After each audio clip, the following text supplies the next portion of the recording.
எபேசியருக்கு எழுதப்பட்ட திருமுகத்துல 2வது அதிகாரம் 8வது வசனம் சொல்லுகிறது, அதே அருளால், நல்ல கவனிங்க, அதே அருளால் நீங்கள் நம்பிக்கையின் வழியாக மீட்கப்பட்டீர்கள். அதே அருளால். எந்த அருளால்? இங்க போட்டிருக்க இல்லையா, அவர் நம்மளை ஏற்புடையவர் ஆக்குவார்னு போட்டிருக்க இல்லையா, அதே அருளால் நம்பிக்கையின் வழியாக. அப்படின்னா அவர் சொன்ன வார்த்தை மீது நீங்க நம்பிக்கை வச்சீங்கன்னா நீங்கள் மீட்கப்படுவீர்கள். அதே அருளால் நம்பிக்கையின் வழியாக நீங்கள் மீட்கப்பட்டீர்கள்.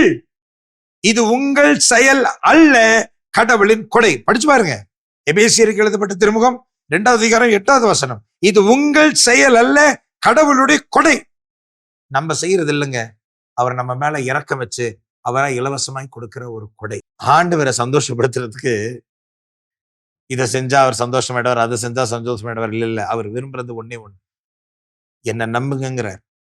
அவரை நம்பினா போதும், அவருக்கு எப்படி பிடிக்குமோ அதுக்கேற்ற மாதிரி அவரை நம்மளை மாத்துவார். நீங்க கொஞ்சம் யோசிச்சு பாருங்களேன். பொய் சொல்லக்கூடாதுன்னு நினைக்கிறோம், கடந்து வந்துட்டோமா?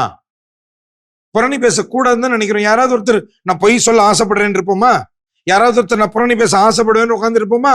எத்தனையோ பாவங்கள்ல இருந்து வெளியில வரணும் துடிக்கிறோம், என்னென்னமோ பண்றோம், பாவ சங்கீதம் பண்றோம், ஜெபம் பண்றோம், ஜெபமாலை பண்றோம், சிலுவை பாதை பண்றோம், புனித யாத்திரைகளுக்கு போறோம், என்னென்னமோ பண்ணி பார்த்துட்டோம்.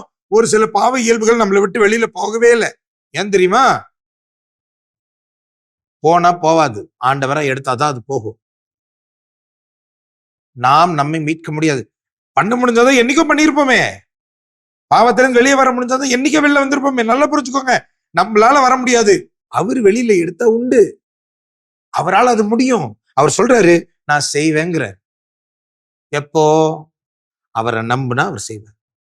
நம்ம சாமர்த்தியத்தை நம்பி, நம்மளுடைய ஸ்ட்ரென்த்தை, நம்ம பலத்தை நம்பினா ஒண்ணு நடக்காது. அவரை நம்பினா அவர் செய்வார். அவரால் செய்ய முடியும், அவர் செய்வேன்னு சொன்னார்.